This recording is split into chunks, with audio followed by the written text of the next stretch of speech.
Oke, halo semuanya. Jadi pada pertemuan kali ini kita bakal membahas ya tutorial terkait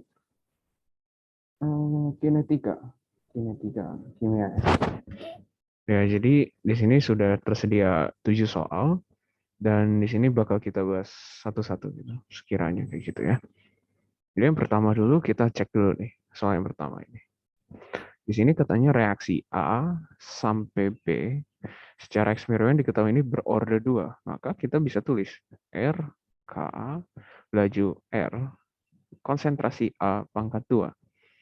Nah, ketika konsentrasi A adalah 0,1 molar, laju reaksinya adalah sekian. Dan juga yang ditanya itu berapa laju awalnya ketika konsentrasi A-nya itu 0,5. Maka untuk ini bisa kita jadikan R1 K A1 pangkat 2. Dan ditanya tuh R2-nya tuh berapa? Kalau kita tahu nih A2-nya tuh berapa gitu.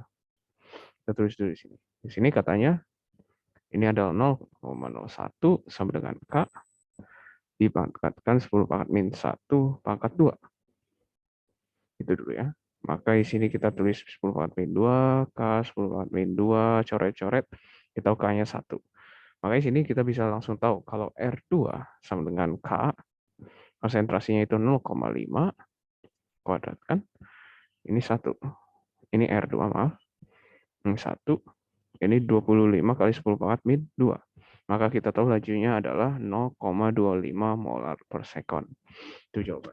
Ini untuk soal nomor 1. Untuk berikutnya, soal nomor 2. Itu lebih menarik. Jadi reaksi berikut memiliki order pertama terhadap O2, maka kita bisa tulis reaksinya itu adalah KO. Nah, kayak gitu aja. Oh, sini 2 ya. Nah, oksigen. Order 2. Order pertama dan order 2 terhadap NO, maka ini. Diagram di bawah menggambarkan campuran konsentrasi awal dari O2 dan NO. Campuran mata yang memiliki laju paling besar. Nah, sekarang kita berpikir secara logika. Ini di sini NO-nya itu pangkat 2 dan O-nya O2-nya pangkat 1. Maka logikanya semakin tinggi NO, kalau NO lebih besar pada N2, katakan ini adalah R1 dibandingkan O2 lebih besar dari NO, ini katakan R2, maka logikanya itu R1 pasti lebih kencang daripada R2. Maka dengan itu kita cari aja mana NO yang paling banyak. Jadi katanya biru merah itu NO. Di sini ada 3 NO dan 3 O2. Kalau kita bisa masukin secara intuitif, kita katakan Ra, A, oksigennya 3, 3 pangkat 2. Pangkat 3, pangkat 3. Itu yang pertama. Yang kedua, di sini katanya 2 NO dan ada sisanya itu 4 oksigen. Maka RB A 4 kali 2 pangkat 2. Ya, sekiranya K ini K ya. Ada 2 pangkat 4. Nah, ini berapa ini? 3 kali 3, 27 ya. 27K. Nah, ini pastinya berapa? 24, 8, 16K. Oke, maka R3, RC sama dengan ini katanya 4 NO 2 oksigen. Maka kita tulis K dikali 2 dikali 4 pangkat 2. K kali 2 kali 16, 32 K. Ya, dengan itu kita langsung tahu kalau jawabannya itu RC yang paling kencang atau paling besar. Kayak gitu ya. Berikutnya, soal nomor 3 dan juga 4. Katanya soal pertama itu gambar di bawah ini merupakan reaksi order pertama. Yang 3 R sama dengan KA gitu ya. Pada berbagai waktu reaktan A diwakili dengan lingkaran hitam, sedangkan B dilingkari dengan merah. Tentukan waktu paruh dari reaksi A ke B. Waktu paruh itu adalah waktu yang dibutuhkan untuk konsentrasi awal menjadi setengahnya konsentrasinya. Gitu. Di sini kita tahu, di sini ada sekiranya 3, 6, 10 ya. 10 A. Nah, ketika 30 detik baru cuman 8A. Kita ngincarnya 5A ya. Dari 10 ke 5. Di sini ada 4A. 6A maaf. 6A.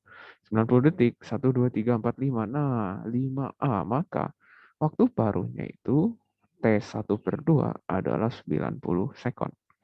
Jadi waktu yang diperlukan untuk A menjadi B, yang A menjadi konsentrasi A menjadi setengahnya konsentrasi awal itu adalah 90 sekon. Itu jawabannya. Untuk nomor 4, reaksi ode pertama C memiliki waktu paruh D. Maka RKC waktu paruhnya tuh 25 menit. Bila konsentrasi awalnya katakan konsentrasi C 0, 0,3 molar, tanpa menggunakan kalkulator tentukan konsentrasi D setelah reaksi berlangsung 50 menit. Pertama kita cek dulu si C-nya dulu. Katanya waktu paruhnya 25 menit. Nah, ini berlangsung selama 50 menit. Maka logikanya dia menjadi setengah. Setelah dari setengah, setengahnya lagi dari setengah awal. Katakan C0. Maka jadi seperempat C0. Maka konsentrasi akhir C adalah seperempat kali 0,3. 0,3 per 4. Gitu ya. Maka untuk D-nya berapa? Sama juga. Maka logikanya D-nya juga adalah 0,3 per 4 molar. Kayak gitu ya. Lanjut. Nah, untuk berikut ini, reaksi manakah yang akan memiliki fraksi orientasi paling kecil? Fraksi orientasi, kita bisa sebetulnya hukum laju. Hukum laju itu yang R kali konsentrasi A, pangkat N kali konsentrasi B, pangkat M, dan seterusnya. Itu hukum laju. Itu juga bisa dinyatakan sebagai N, di sini mewakili jumlah tumbukan, dikali F, fraksi orientasi, dikali juga, bukan fraksi ya, tapi faktor orientasi, yaitu faktor misalnya ya, faktor orientasi itu seberapa efektif sih tumbukan itu, gitu. Artinya sih seperti itu. Dan juga faktor energi kinetik, kalau semakin cepat logikanya, maka semakin bagus tumbukannya.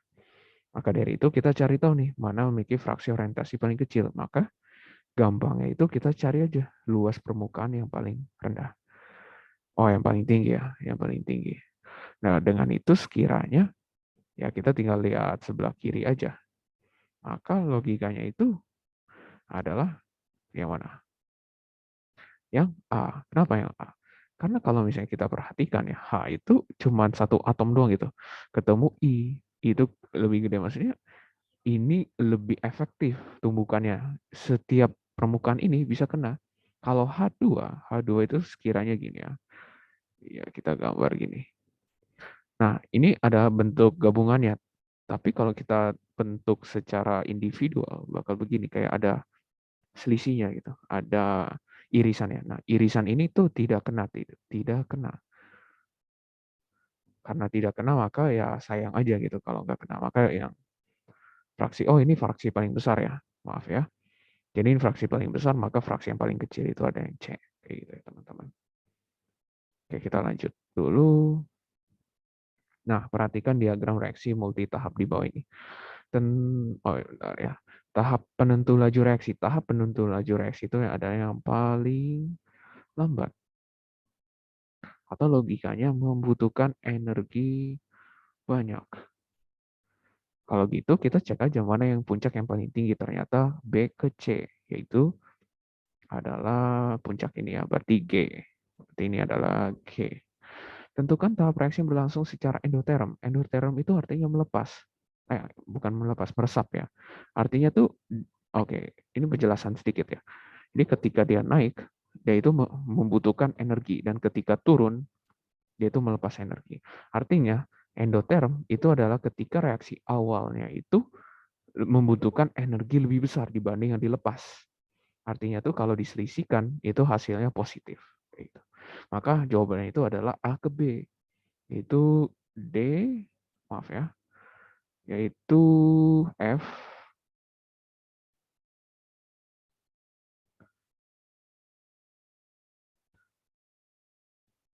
yaitu bentar ya, yaitu F ke C. Oh iya, iya betul ya. Atau kita ya F ke C.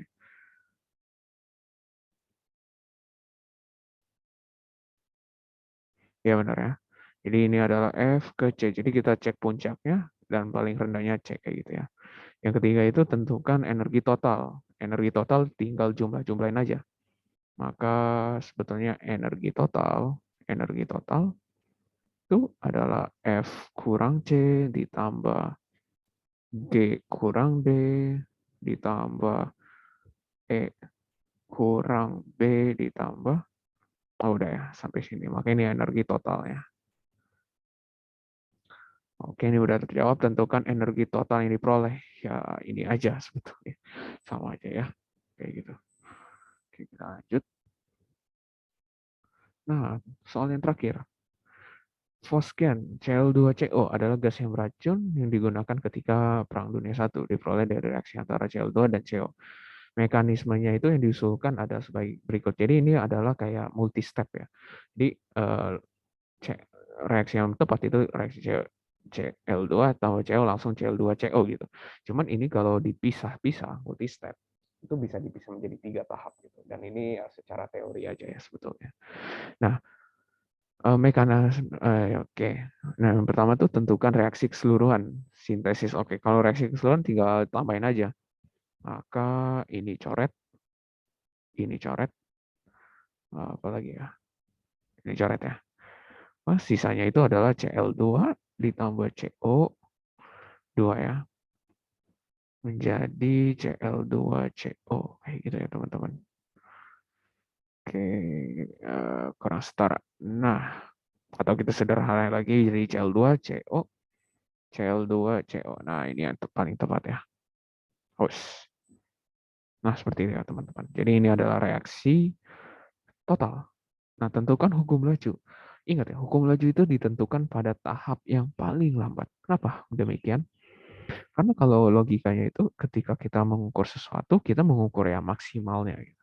Atau kita di sini kita mengukur minimalnya. Berapa sih waktu total yang dibutuhkan untuk reaksi ini berlangsung? Ya kita hitung yang lambat lah. Kalau kita hitung yang cepat, ya pasti ada yang lebih lambat gitu. Maka untuk pengukuran yang lebih tepat, kita menggunakan tahap yang paling lambat. Seperti itu ya teman-teman. Maka tentukan hukum laju reaksinya. Untuk hukumnya itu kan seharusnya K kali Cl2, konsentrasi Cl2 kali konsentrasi CO. Dan ini ditentukan oleh tahap yang paling lambat. Tapi di sini tidak ada CO. Artinya apa? Artinya CO-nya pangkat 0. Dan Cl2-nya ada. Di sini pangkat 1. Maka di sini pangkat 1. Maka hukum lajunya adalah R kali K kali Cl2. Sehingga didapatkan hukum laju seperti itu. Jadi begini ya teman-teman, terkait tutorial atau pembahasan soal bab kinetika. Kalau misalnya ada pertanyaan lagi, silakan tanyakan ke PJ Akademik Kimia ya. Jangan segan ya teman-teman. Gitu aja, makasih sudah diperhatikan. Saya tutup, makasih banyak ya semuanya. Sampai jumpa kembali. Dadah.